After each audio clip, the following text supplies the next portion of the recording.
who can't think. They weren't thinking. They weren't listening to anything other than their school teachers. And I taught for a while. About 30 years ago, I tried to go into the New York City public schools.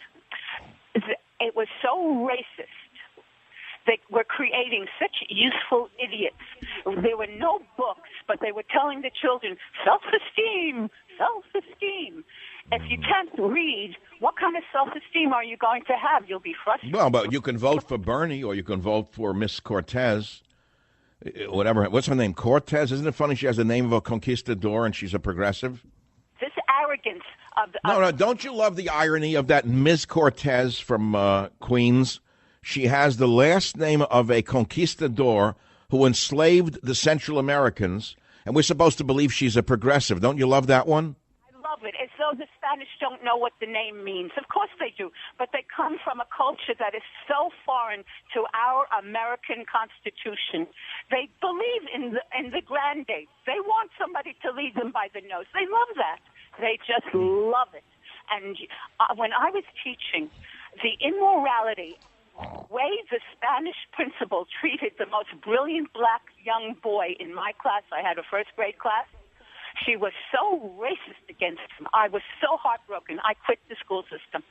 Wow. I saw what was and here you are. You're still there on pounding the pavement on the hot streets of the Lower East of the East Village. And they're pounding. They're pounding. Let me. No, I know the neighborhood quite well. I actually met my wife in the East Village in 1967. So as I'm talking with you, I can remember St. Mark's Place as sure as I'm sitting here in front of the microphone here in San Francisco.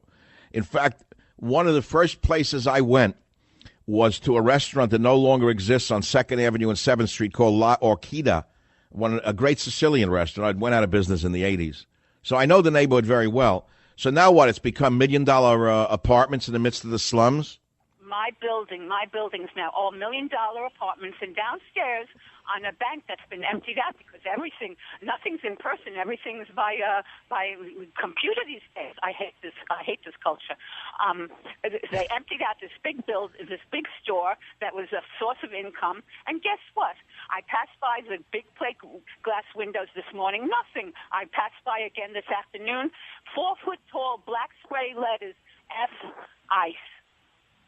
Oh, the anarchists are out for the summer. They were given off early at NYU. It's so ugly. The black. No, it's terrible to watch these brats think that they can do such vandalism with impunity. But Tara, you know how this ends, don't you? Only in strength can we take this back. Do not be afraid. I'm telling you, speak up, speak out. Because the vast majority of people I run into, the great liberal Democrats, they're looking at me with an understanding now. They see what I've been trying to say to them for the last 2 years. You're like the Martha Washington of the Savage Nation today. Thank you, sir. Thank you. What is your name? What's your name? Mary with a Y. And when are you getting married? August 15th, God willing. God willing. Where? Where's the wedding? We're going down to City Hall. We'll get it done. That's all. After 42 years, if we haven't proven to each other what we mean to each other. What do you mean? You're not having a wedding at Leonard's at Great Neck?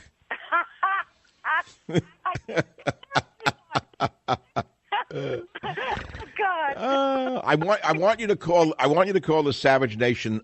Would you do that before the wedding and after the wedding and tell us how it went?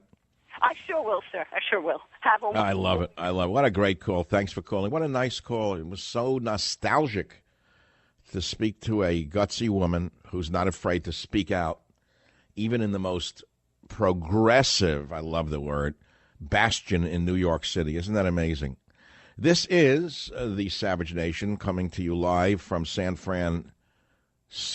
The phone number is 855-400. You know, when I started in radio, I'll never forget, people would say to me, you'll never make it in radio because your voice is too New York. That was number one.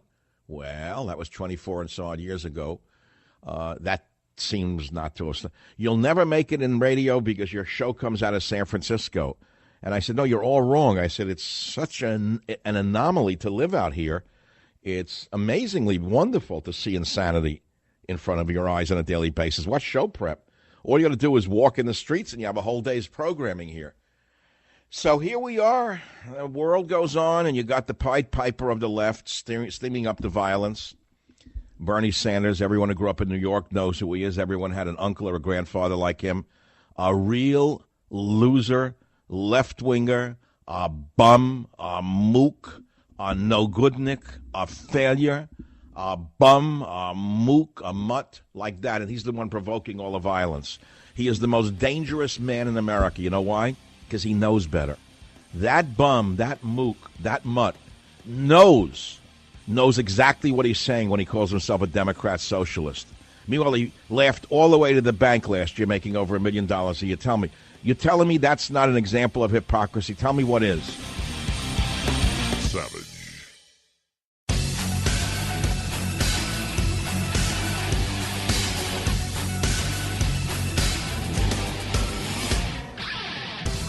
Let me talk for 1 minute about sleep, because to me, I wouldn't be where I am today if I couldn't sleep. I'm a big sleeper. It's why I selected Casper as the greatest mattress company in the world, in plain English.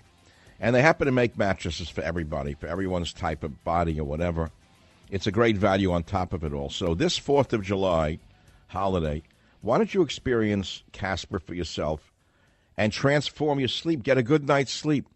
They work nonstop. They engineer mattresses that are unique, that are breathable. It keeps you cool all summer.